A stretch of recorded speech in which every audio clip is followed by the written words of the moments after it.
నమస్కారం. ఈ ప్రత్యేకమైన విశ్లేషణకు స్వాగతం. ఈరోజు మనం చరిత్రలో అత్యంత ప్రసిద్ధమైన ఆసక్తికరమైన ఒక ప్రాచీన రికార్డును పరిశీలించబోతున్నాం. అదేంటంటే మోషే మరియు ఇశ్రాయేలు ప్రజలు ఎర్ర సముద్రాన్ని దాటిన అద్భుత ఘట్టం. ఒక ప్రాచీన చరిత్రకారుడి కోణంలో ఈ కథను చూస్తే ఇది కేవలం ఒక ప్రయాణం మాత్రమే కాదు సుమా, అపారమైన నమ్మకానికి, ఊహించని పరిణామాలకు సజీవ సాక్ష్యం.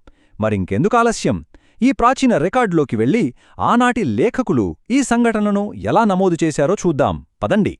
అసలు ఈ కథలోకి వెళ్లే ముందు మనం ఒక ఆసక్తికరమైన ప్రశ్నను వేసుకోవాలి. అన్నివైపులా చిక్కుకుపోయిన ఒక సాధారణ బానిస సమూహం అప్పటి ప్రాచీన ప్రపంచంలోనే అత్యంత బలమైన ఐగుప్తు సైన్యం నుండి ఎలా తప్పించుకోగలిగింది?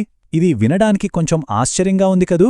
ఈ చారిత్రక రికార్డు ఈ అసాధ్యమైన ఎస్కేప్ను ఎలా వివరిస్తుందో తెలుసుకోవడం నిజంగా చాలా థ్రిల్లింగ్గా ఉంటుంది. మొదటి భాగం ప్రాచీన ఐగుప్తులో బందీలు.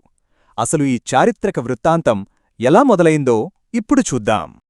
ప్రాచీన రికార్డుల ప్రకారం ఇశ్రాయేలు ప్రజలు ఐగుప్తు దేశంలో బానిసలుగా కఠినమైన బాధలను అనుభవిస్తున్నారు. ఈ చారిత్రక గ్రంథం వారి కష్టాలను చాలా స్పష్టంగా నమోదు చేసింది. ఆ పరిస్థితుల్లో బందీలుగా ఉన్న తన ప్రజలను విడిపించడానికి దేవుడు మోషేను పంపాడని ఈ వృత్తాంతం చెబుతోంది. అలా మోషే నాయకత్వంలో ఆ ప్రజలు తమ స్వేచ్ఛ కోసం ఒక చారిత్రాత్మకమైన ప్రయాణాన్ని మొదలుపెట్టారు. రెండవ భాగం సముద్రం ముందు బందీలుగా. ఇలా ప్రయాణం మొదలుపెట్టిన కొద్దిసేపటికే వారు ఊహించని ఒక భౌగోళిక ఉచ్చులో పడిపోయారు. ప్రాచీన రచయితలు ఇక్కడ క్రియేట్ చేసిన వ్యత్యాసం చూస్తే నిజంగా ఆశ్చర్యపోతాం.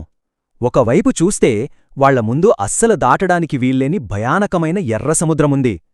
మరోవైపు చూస్తే వెనుకనించి వేగంగా దూసుకొస్తున్న క్రూరమైన ఐగుప్తు సైన్యముంది. ప్రాచీన చరిత్రకారుడి దృష్టిలో ఇది ఒక వ్యూహాత్మకమైన పీడకలలాంటిది.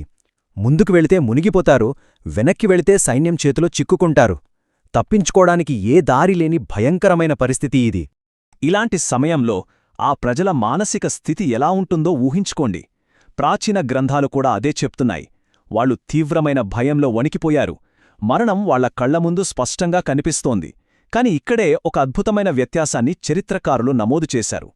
ప్రజలందరూ భయంతో ఉంటే, నాయకుడైన మోషే మాత్రం ఏమాత్రం చెక్కుచెదిరిన విశ్వాసంతో తన దేవునిపై నమ్మకం ఉంచాడు.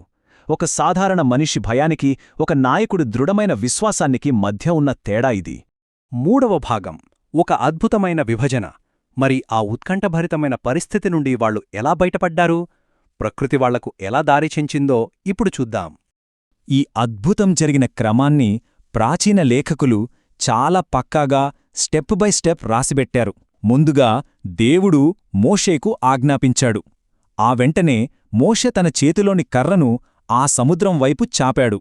ఆ తర్వాత జరిగిన పరిణామం అసలు ఎవ్వరూ ఊహించనిది. ఆ మహాసముద్రం నిలువునా రెండు వైపులా చీలిపోయింది. అంతేకాదు, ఆ నీటి మధ్యలో నడవడానికి వీలుగా ఏకంగా ఒక పొడిదారి ఏర్పడింది.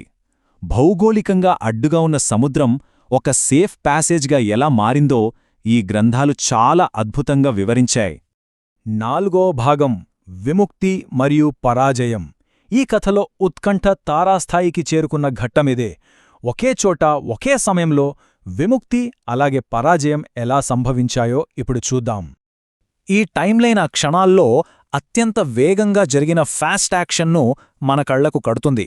ఏర్పడిన ఆ పొడిదారిగుండా ఇశ్రాయేల్ ప్రజలు చాలా సురక్షితంగా అవతలి ఒడ్డుకు చేరుకున్నారు.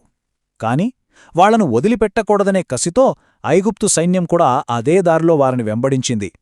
ప్రాచీన రికార్డుల ప్రకారం ఆ శత్రు సైన్యం సరిగ్గా సముద్రం మధ్యలోకి రాగానే రెండు వైపులా గోడల్లా నిలబడిన ఆ నీరు ఒక్కసారిగా కుప్పకూలి కలిసిపోయింది. చూశారుగా, ఒకేసారి దేవుడు తన ప్రజలను రక్షించాడు. అదే క్షణంలో వెంబడించిన సైన్యం జలసమాధి అయ్యింది. ఇది నిజంగా ఒకే సమయంలో జరిగిన రెండు విరుద్ధమైన పరిణామాలకు ప్రతీక. ఐదో భాగం ప్రాచీన కాలపు నీతి. ఇంతటి అద్భుతమైన చారిత్రక ఘట్టాన్ని నమోదు చేసిన ఆ ప్రాచీన లేఖకులు చివరగా మనకు ఏ నైతిక ముగింపును ఇచ్చారో ఇప్పుడు పరిశీలిద్దాం. ఈ ప్రాచీన రికార్డు చదివేవారికి ఒక అత్యంత బలమైన, స్పష్టమైన నీతిని చెబుతోంది. అదేంటంటే, దేవుడు అసాధ్యాన్ని సాధ్యం చేస్తాడు. అప్పటివరకు భౌతికంగా, శాస్త్రీయంగా జరగడం అసాధ్యం అనుకున్న ఒక విషయాన్ని ఈ గ్రంథం కేవలం ఈ చిన్న వాక్యంతో తేల్చి చెప్పేసింది. ఈ ఒక్క వాక్యం ఆనాటి ప్రజల నమ్మకాన్ని, అలాగే వాళ్ళు చరిత్రను చూసే విధానాన్ని మనకు సారాంశంగా తెలియజేస్తుంది. ఇక ఈ విశ్లేషణను ముగించే ముందు మనం ఒక లోతైన ఆలోచనను రేకెత్తించే ప్రశ్న వేసుకుందాం. ఎప్పుడో ప్రాచీన కాలంలో ఇలాంటి అసాధ్యమైన పరిస్థితుల నుండి అద్భుతంగా బయటపడిన ఈ చారిత్రక రికార్డులు నేటి ఆధునిక కాలంలో కూడా మానవుని ఆశను, ధైర్యాన్ని ఎలా ప్రభావితం చేస్తున్నాయి? ఇన్నేళ్లు గడిచినా ఈ కథలోని అంశాలు నేటికి ఎందుకు అంత స్ఫూర్తినిస్తున్నాయో ఆలోచించడం ఎంతో ముఖ్యం. ఈ ప్రాచీన రికార్డును ఒక చరిత్రకారుడి నిష్పాక్షికమైన దృష్టితో నాతో పాటు కలిసి పరిశీలించినందుకు ధన్యవాదాలు.